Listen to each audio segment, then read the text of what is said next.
Pemerintah memastikan langkah pelarangan impor dan penjualan pakaian bekas atau thrifting tidak akan mematikan mata pencaharian pelaku usaha kecil.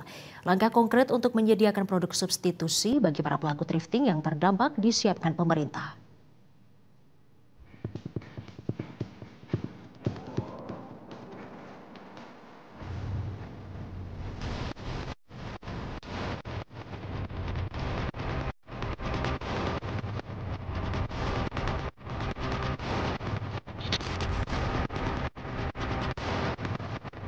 Membanjirnya pakaian bekas dari luar negeri yang dijual murah menjadi sebuah fenomena. Barang-barang itu masuk bukan melalui jalur resmi, tetapi melalui praktik penyelundupan yang berlangsung bertahun-tahun. Padahal aturan sangat jelas, impor pakaian bekas itu dilarang. Jika pakaian bekas impor membanjiri pasar dalam jumlah yang besar, berarti ada oknum yang bermain dalam jaringan mafia impor. Nama-namanya saya udah punya sih, siapa yang tukang itu, yang biasanya tukang impor segala macam. Saya harapkan mereka mulai hentikan itu, karena ke depan kita akan tindak. Sekarang pun di lapangan kita periksa terus dari waktu ke waktu. Kalau ketangkap ya nggak bisa kayak dulu lagi kira-kira. Jadi orang kan suka bingung, kalau itunya mati berarti nggak ada supply. Supply-nya barang-barang domestik harusnya nanti. Biar industri domestik juga hidup lagi.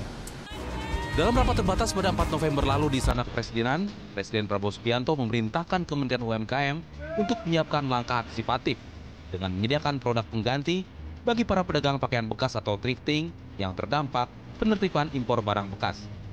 Menteri UMKM Maman Abdurrahman mengatakan pemerintah memikirkan skema pendamping dan pelatihan bagi pedagang agar mampu beradaptasi dengan perubahan tanpa kehilangan mata pencarian.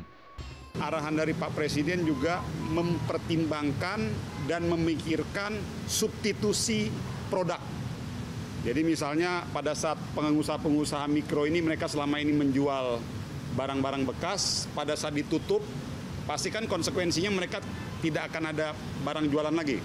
Nah, ditugaskan kepada kami Kementerian UMKM untuk segera menindaklanjuti substitusi produk-produk barang yang akan menggantikan para pengusaha-pengusaha di beberapa daerah-daerah thrifting ini untuk dia juga bisa berjualan produk-produk lokal domestik kita.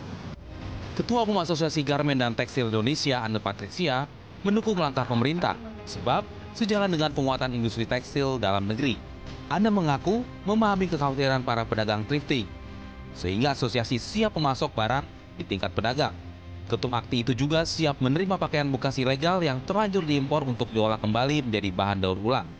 Dan harapan kami sebenarnya di level importer langsung, kalaupun nanti ada barang yang sudah terlanjur di kepabean dan perlu diproses lebih lanjut, itu jangan masuk ke pasar lokal, karena menurut kami adalah ini kan sudah ada permendaknya bahwa ini dilarang. Jadi ketegasan di lapangan oleh Bea Cukai itu kan diperlukan. Cuma kan selalu dikatakan bahwa sayang baju dibakar dan sebagainya atau dimusnahkan. Nah, kami di Akti juga bisa memberikan suatu solusi bahwa baju ini bisa dicacah dan menjadi bahan daur ulang. Masalah impor pakaian bekas bukan hanya soal pelanggaran aturan. Produk tekstil dan garmen dalam negeri kini mati perlahan. Ribuan UMKM konveksi gulung tikar kalah bersaing dengan pakaian bekas impor yang terkadang harganya miring, tidak masuk akal. Kini yang jadi penegasan pemerintah adalah larangan impor dan penjualan baju bekas atau thrifting tidak akan mematikan mata pencarian pelaku usaha kecil. Tim Liputan Metro TV. Jelajahi cara baru mendapatkan informasi. Download Metro TV Extend sekarang.